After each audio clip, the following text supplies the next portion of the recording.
Welcome words of wisdom from Sara Paretsky. Hello and welcome back to my writing journey. I am Ellen Byerrum, a former Washington, D.C. reporter and author of plays, short stories, and mystery novels. I am still writing, still struggling, still grateful for every reader. In these videos, I comment on writing, news about the industry, and other issues that occur to me. Maybe funny, maybe not. If that's interesting to you, please subscribe to my YouTube channel and give this video a like. Remember, it's always free to subscribe. And please ring the bell to be notified of new videos. It's just you, me, and the algorithm. This past week, I had the privilege of hearing the amazing Sara Paretsky speak at Left Coast Crime, which was held in Denver this year. Paretsky has written the V.I. Warshawski mystery novels and in 1986 created Sisters in Crime, from which so many of us have benefited. I know I have. In 1987, she was named as Ms. Magazine's Woman of the Year. In addition to mystery and suspense, Paretsky creates a sense of style in her books and in her very being, the sure mark of a woman who knows herself. As an aside, she wore some killer jackets throughout the conference. She hails from Chicago, having arrived there when she was just 19 and working for civil rights. She authors tales set in Chicago and other places, including Kansas, where she was raised in her youth. And happily, she is still writing. Now, I enjoy tales of Chicago. My grandparents lived there, and when I was just 10, I saw my first dead body with my brother at their country club. It wasn't planned, and it wasn't murder. A year later, out walking in Chicago with my father and brother, I witnessed an armed bus robbery, so I always expect juicy tales from that city. While Paretsky acknowledged that we are living in dark days, in dark times, and she feels anger at what is happening in this country, she urged us to keep writing and speaking and not to stop. She noted that writers and artists and others offer a light in this world. And on that theme, I wanted to say that alone we may not think we can make a difference. By myself, I feel quite insignificant. But light one candle, and it makes a very small flame. Put two candles together, and they become a little brighter. As more candles are added, more light becomes stronger and more visible, and that is what we must do. As writers and artists and tellers of tales and truth, we are all the light. Now, taking a breath, on another note, I must mention that I have finally brought all of the books in my Crime of Fashion mystery backlist published now to ebooks. Most are on Amazon as well as other platforms, so if you don't like the big A, you can take your business to Kobo, Barnes & Noble, and others. Most of them are in print. Now this one is not yet. I have just a few other details to tend to, but for now I'm happy to have reached this point. The first 9 books in my Crime of Fashion series were published by Penguin Putnam.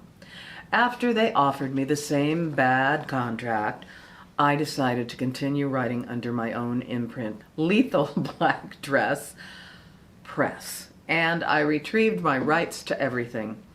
This is Veiled Revenge with the new cover, which was designed by the amazing Bob Williams. Veiled Revenge was originally issued in mass market paperback, and I will soon reissue a beautiful trade paperback with the new cover that will be on it. And for comparison, here is the original mass market paperback with a cartoonish cover, and this is the new one. When we redesigned the books, Bob and I decided on a specific look for the covers that tie in with the books that would be both fashionable and mysterious with a big dollop of fun. I consider them screwball noir. I did not want the new covers to look like cartoons, although they sold quite well when they were first put out. So what is Veiled Revenge about? A haunted shawl, a psychic who faints at visions of danger, and a frazzled bride-to-be that threatened to derail Stella Lake's bachelorette party. Maid of Honor, Lacey Smithsonian, the hero in all my books, is smack dab in the middle of the chaos, and she uses her extra fashionary perception to capture a villain who has vowed that no one will live happily ever after. In this book, Veiled Revenge, I explore the question of whether clothing can be haunted. Some people are very suspicious about their clothes, their good luck clothes. We see ball players who wear the same pair of socks for weeks on end without washing them. You might also have clothes in which you always feel good. There may be some other outfits that simply seem to invite bad luck. And me? I have a vintage suit from the 1940s, black wool, tailored by Handmaker, and one time when I put it on, I had the clearest sense that the suit wanted to be worn with Chanel No. 5. I thought it was weird too, because Chanel No. 5 doesn't really suit me. It's very heavy and thick, a scent, but Bob did buy me some. The suit is happy. I researched the idea of haunted clothes at the costume collection of the Smithsonian Museum of American History, and I learned that they didn't have haunted clothing per se, but there were a few stories here and there. I learned that the interns became depressed when they handled Clover Adams' clothing. Clover Adams was a photographer, married to the writer Henry Adams, and she died by her own hand.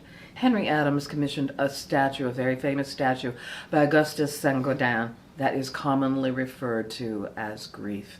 It's in Rock Creek Cemetery, and if you want to take a walk and look at it, it's quite stunning. I invite you to check out Veiled Revenge and complete this series, which now has 12 books, including the 1943 prequel, The Brief Luminous Flight of the Firefly. Now, I get questioned, am I going to write more books in this series? I would like to, and I might, but you never know what's around the next corner. But I urge everyone to enjoy reading fiction during these challenging days. Give your brain a break. Take a rest from all of the madness. Buy a book. It doesn't even have to be mine, although I'd love that. And remember not to waste energy on every outrage the dark forces of Project 2025 and Orange Puffy Pampers send our way. That's what they want.